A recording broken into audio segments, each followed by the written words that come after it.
Readers Entertainment Radio presents Booklights with your host, author Lisa Kessler. Booklights, where we're shining a light on good books. Hello, everyone. How is your summer? To all my friends in San Diego, I hope you all survived the tropical storm. What is even happening? Yikes. And if you're listening live today, you're in for a big treat because we have a sci-fi author on, Scott Overton from Canada. And if you haven't read his books yet, you are in for a big treat. So I'm going to read his bio so you can get to know him. And there are links right on the Blog Talk site if you're listening live, or if you're listening later, you can connect with him on his website, also Facebook and Twitter or X, and Goodreads, and also his Amazon page as well.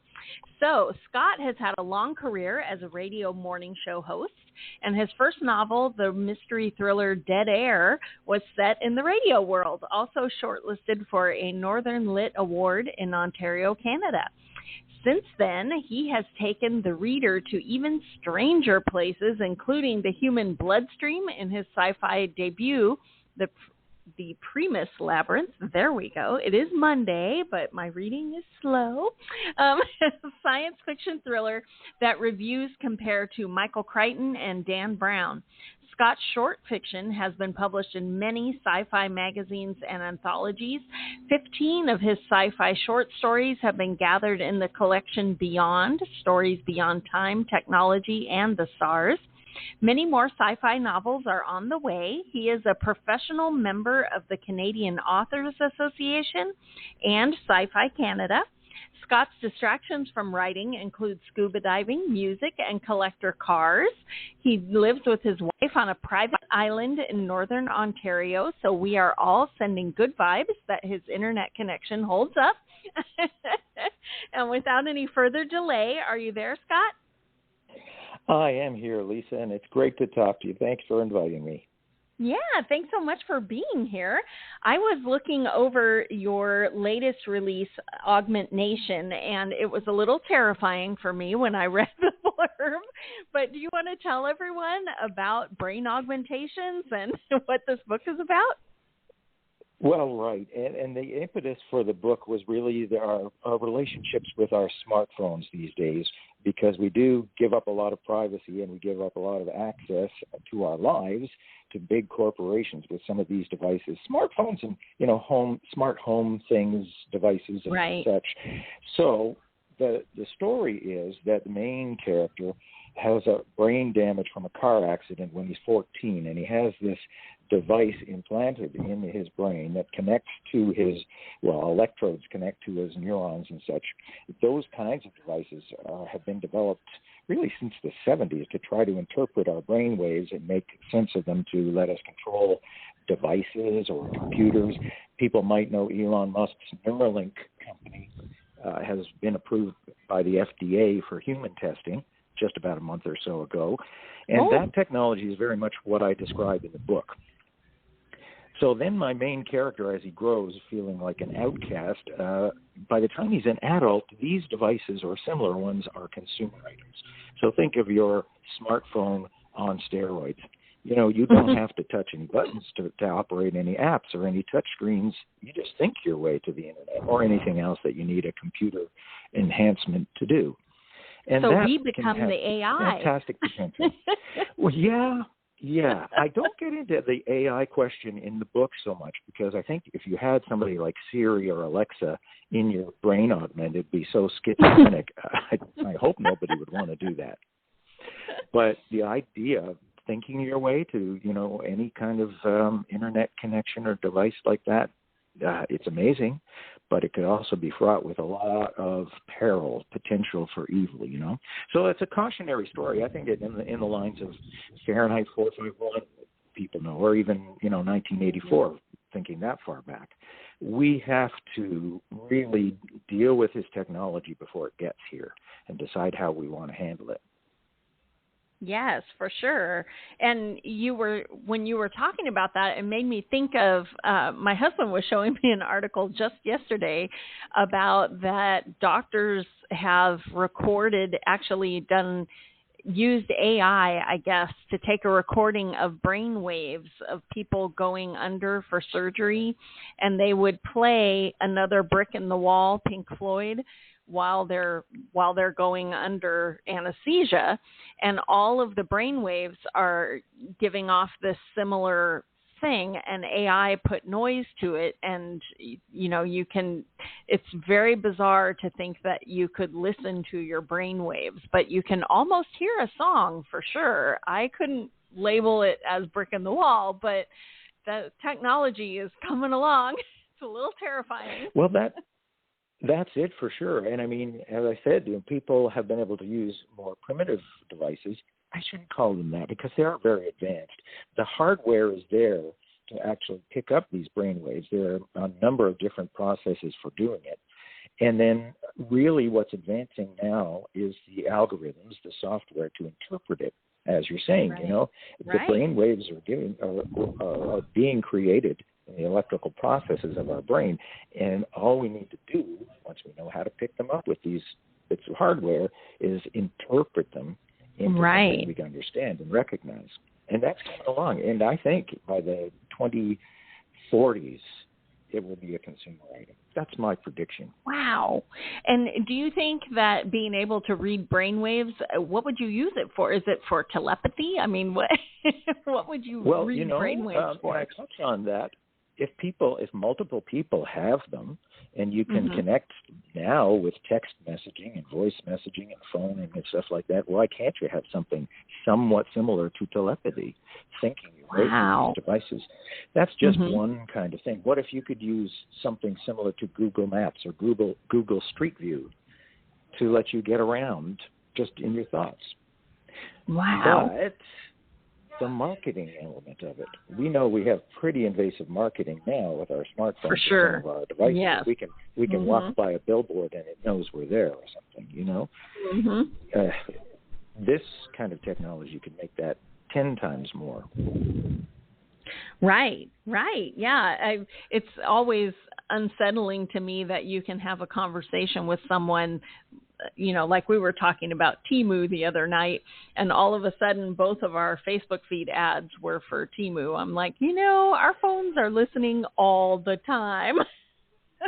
That's so true. And especially if you got, one of these personal assistants like a Siri or Alexa or something like that, listening, because they are listening to hear you say, hey, Alexa, answer this question for me. They can't not be listening, or they wouldn't pick that up.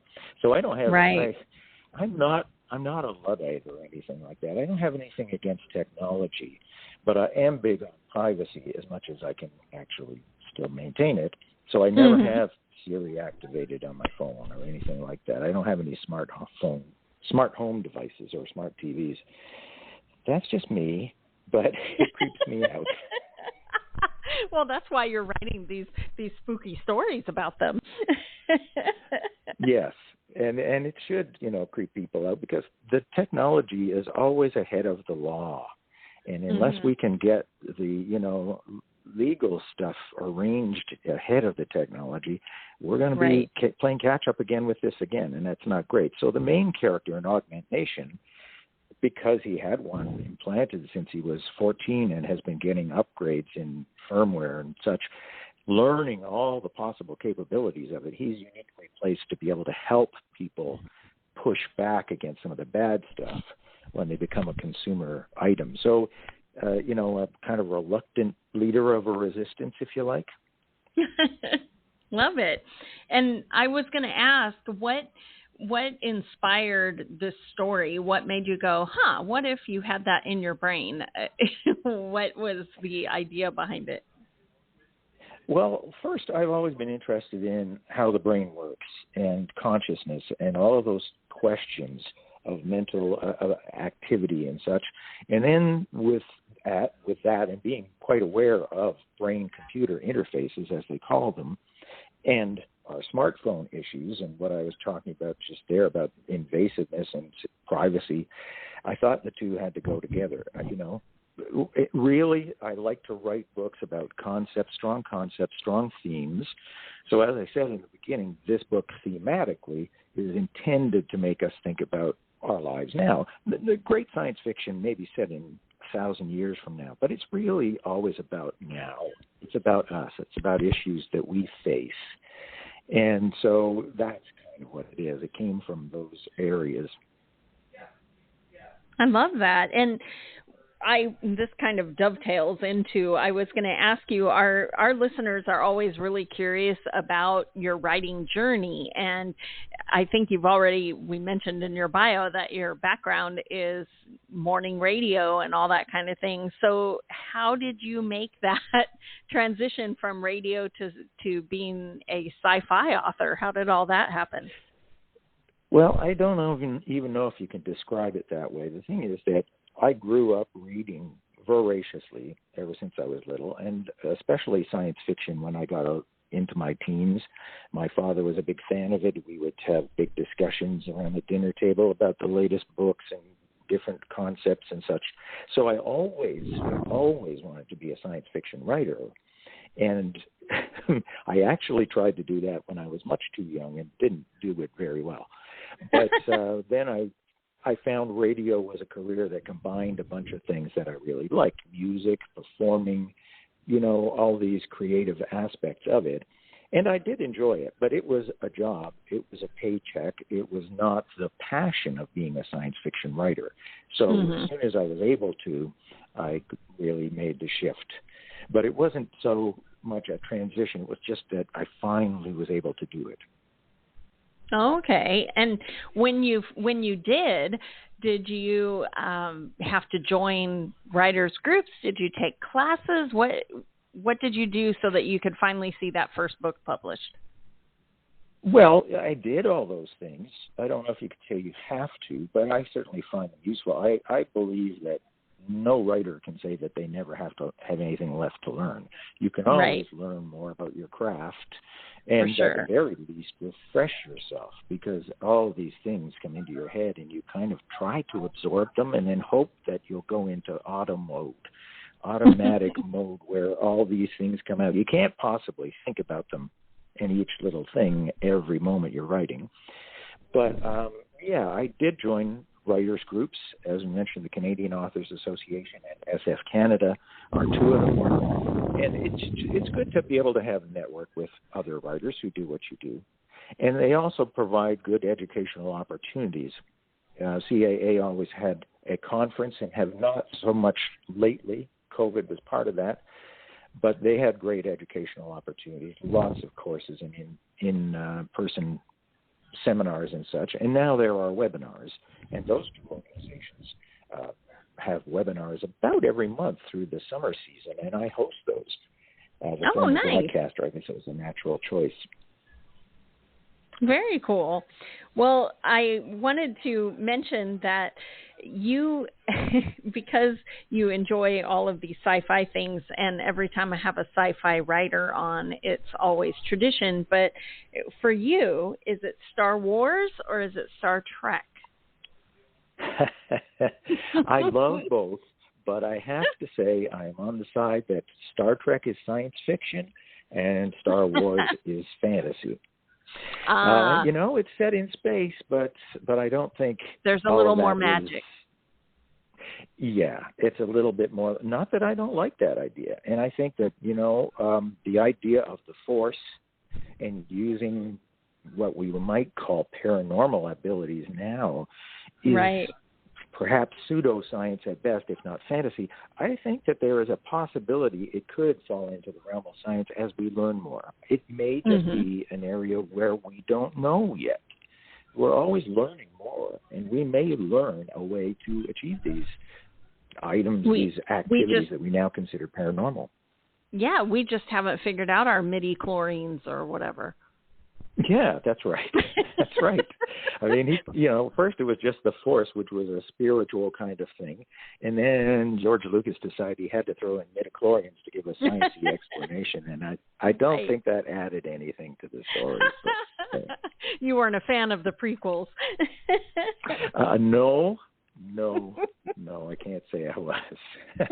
But I have loved them. I have loved the movies and such. Yes. Star Trek, I was a teenager when it came out originally, and I've just loved it at the time. But again, it is really thoughtful science fiction. It has strong ideas, strong concepts, strong themes, and you can see that in virtually every episode of the original series. Less so in some of the other later series, but still there. Mm-hmm. And that's what I love about science fiction, and where I tell people usually TV and movie science fiction is quite different from literary science fiction. Yeah. And I think written science fiction is as valid a literary form as any other genre. Mm-hmm. And maybe more thoughtful than many, thought-provoking. Well, I was lucky enough that I got to meet Ray Bradbury a couple times before he died, and he was so in love with written words, but he loved sci-fi because he believed that all of the inventions we have, nothing would exist had someone not imagined it first. And so he thought that, writing sci-fi, you are putting the ideas that other people, engineers, will make real someday, right? You have to have that big idea. Isn't that the truth, right? I mean, absolutely true. And Ray Bradbury is such an incredible writer. I mean, yes. People might know some of his novels, but if you haven't read his short fiction, he is just a superlative short fiction writer. Mm-hmm. And it's brilliant stuff. Yes, for sure. And he manages to give you a futuristic vision, but still make it so relatable that you feel like it's possible, Well, different people have different visions and definitions of what is science fiction and what is fantasy. And, I try not to be too hardline with that, because there are elements in some of my stories that get more paranormal. My first one, you mentioned the Primus Labyrinth. The Primus Labyrinth is, well, if you ever saw the movie Fantastic Voyage years ago with Raquel Welch, among others, and they shrink a submarine to go through the bloodstream. Well, I love that movie, but a shrink ray, no, the physics won't allow it. But nanotechnology is being created. So in the Primus Labyrinth, I have a nano-submersible, virus-sized, traveling through the bloodstream of a victim who has her bloodstream seeded with biochemical bombs that would create fatal blood clots. It's an extortion plot against the American president. And the tiny submersible is controlled by virtual reality, but the pilot finds reality bending and blurring much, a lot. And there are some elements, especially later in the book, that some people have objected to, saying it's, more paranormal than science. Well, yes, maybe it now. seems that way to us now. Yes, exactly. Right. Right.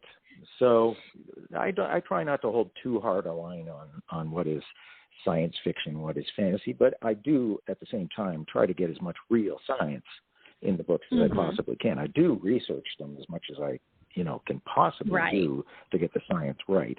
And then sometimes you have to use artistic license and fudge it a little bit. Right. Well, the science, as Ray Bradbury said, the science just hasn't caught up with you yet. Your imagination's bigger than the science. Sure. Exactly. Very, very, very well put. So I do have that. And augmentation is only a few years in the future, so the science there, I think, is pretty valid. And I don't think I've taken it anywhere that even somebody hardline would object to there.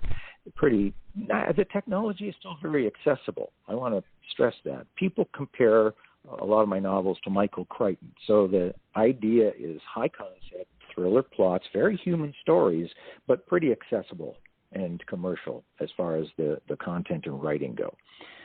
So, I have another book that came out after the Primus Labyrinth called Naida, in which a guy finds an ancient alien artifact when he's scuba diving, and there's one being alive still in there, and it enters his body.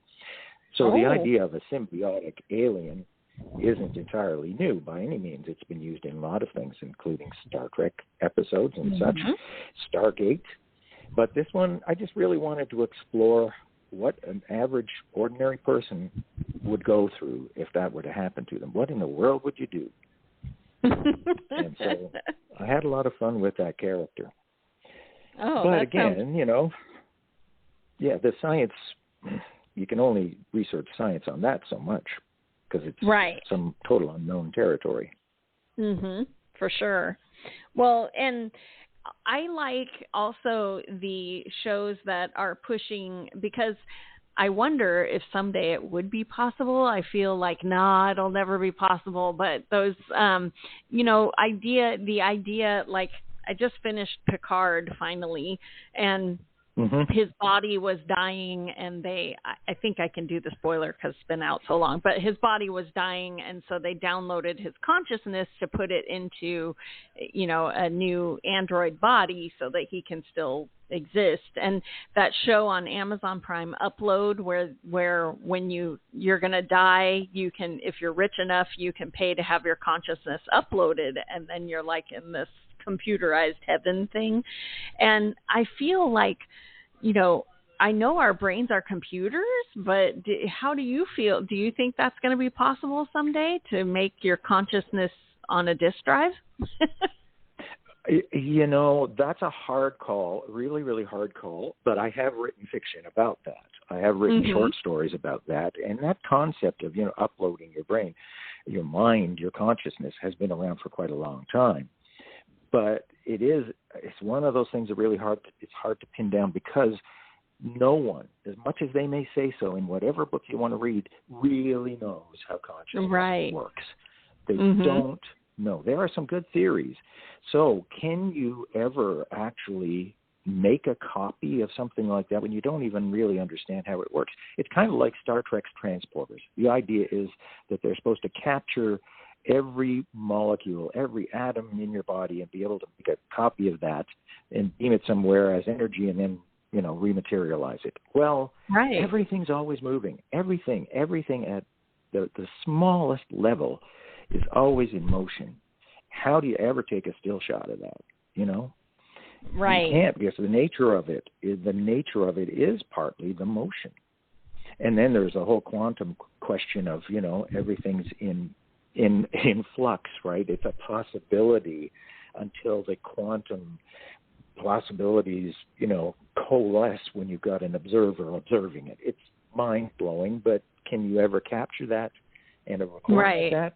I don't know, but that's what I felt like when fax machines first came out. Oh my gosh. And you were getting pictures out of air from around the world, and I thought, this is Willy Wonka's Wonkavision right here. But human beings would be a little bit harder to transfer. It is amazing technology, and even the details, the data that we send routinely across the internet now, day after day after day after day, moment by moment, it's huge. And we those things by coordinates, this pixel has to go here to make the picture and such. But could you ever get something like a human body that's always got every single particle of it in motion all the time?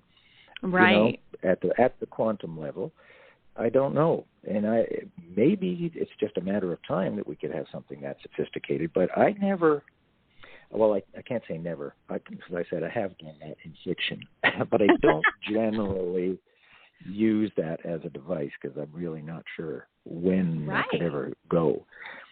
And in fact, I rarely go very far into the future, because 15 years ago, we didn't have smartphones. We had, I guess BlackBerries and stuff, but not smartphones. Right. And imagine how things have changed since that time. Think about how technology and our society has changed. For me to try to project technology 100 into years, 100 years from now, right. I can't do it. So although some of them we get so wrong, like, where is my flying car, Jetsons? Exactly. Looking at you. Exactly. No flying cars yet. What is going on? Right. But with 3D printers, you can do almost like the Jetsons, little push a button and your food comes out, because those 3D printers now can make Oreo cookies and stuff. So that's true. But thinking of, how science fiction writers try to project the future, and I think about Star Trek, and they're still operating buttons, and they're still operating sliders.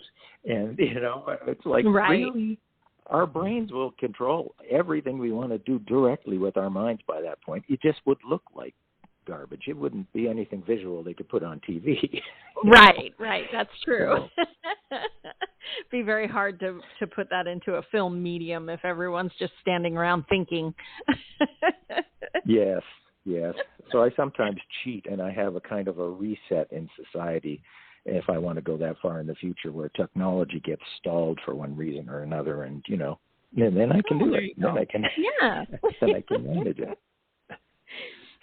So what is next for you? What's coming out that people can look for? I do have another book called Indigent Earth. Indigent meaning kind of homeless, without a place, without a home.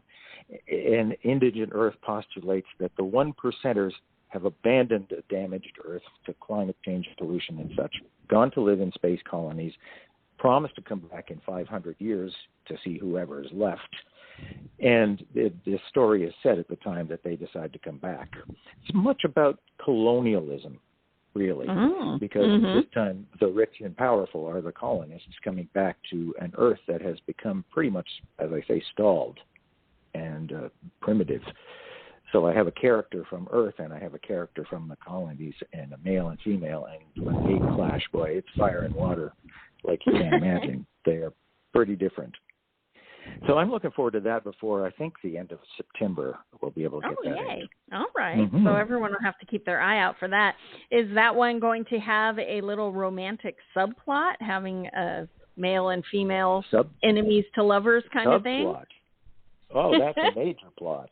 Oh, good. Every book that I write really has a romance plot. I love stories myself. My most romantic one is called The Dispossession of Dylan Knox, where a woman runs into her high school flame on the very first page, and he doesn't remember her.